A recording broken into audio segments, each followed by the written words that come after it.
Have you ever wondered whether the Buddhism you know is really what the Buddha taught? Have you ever suspected that something essential has been lost in translation, ritual, or time? Welcome back to our channel.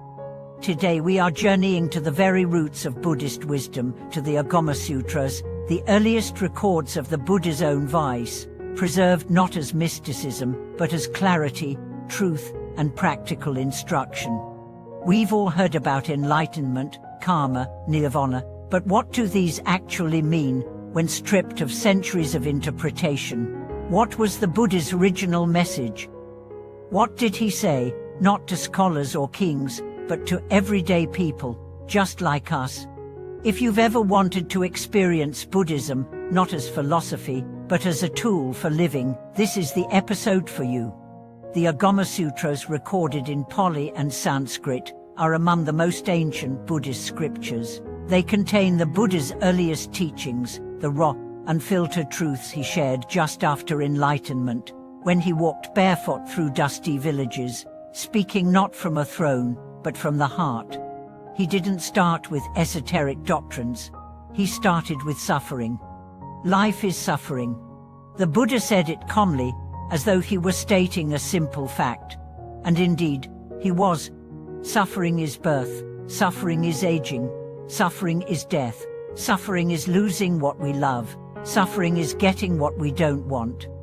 But here's the crucial thing, he didn't stop there. He said suffering has a cause.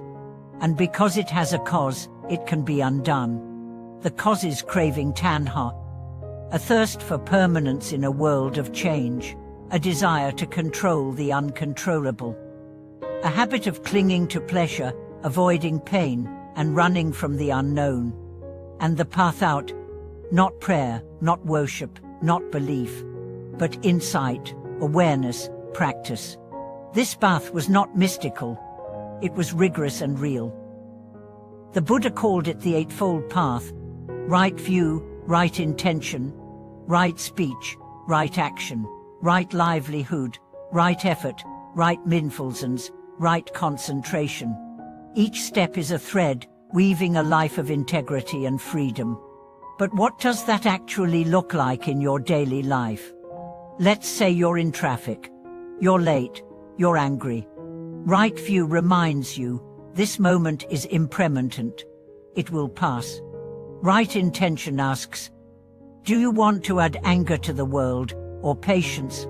Right speech urges, hold your tongue, or speak with care. Right action says, don't retaliate. Don't endanger others. Right livelihood makes you ask, how do I earn and live in a way that brings peace, not harm? Right effort says, don't fuel bad habits, plant better ones. Right mindfulness keeps you aware of your body, breath, and reactions. Right concentration brings you back to presence. This is Buddhism as the Buddha taught it.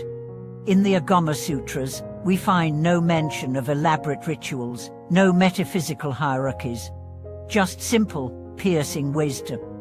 Come and see not believe, but experience. In one story, the Buddha meets a grieving mother. She lost her child. She's broken. She begs him, please, bring my child back. He tells her, bring me a mustard seed from a home that has never experienced death. She goes door to door. Every home she visits has a story of loss. She returns, empty-handed but transformed. I understand, she whispers. The Buddha's lesson wasn't to deny grief but to hold it in a wider truth. You are not alone. Your pain is not punishment. It is part of being human. In another tale, a skeptical farmer challenges the Buddha. If everything is impermanent, why bother farming? Why not just sit and do nothing? The Buddha answers, you farm to eat, you eat to live, you live to awaken. And awakening is not in escaping life, but in seeing it clearly. The Agama Sutras are full of such stories, ordinary people facing extraordinary questions, and the Buddha answering without arrogance, only with compassion. He didn't say, I am the only way. He said, look for yourself. The Agamas are a reminder that Buddhism is not about becoming spiritual. It's about becoming real. Real with your suffering. Real with your joy. Real with your impermanence. Real with your ability to choose. In modern life, we are overwhelmed with options, distractions, ideologies. It's easy to get lost in abstract beliefs or surface-level mindfuls and zaps. But the Buddha was never abstract. He said, "It were your own refuge." And in the Agamas, we find his invitation to become just that. To watch your breath. To watch your thoughts. To walk mindfully.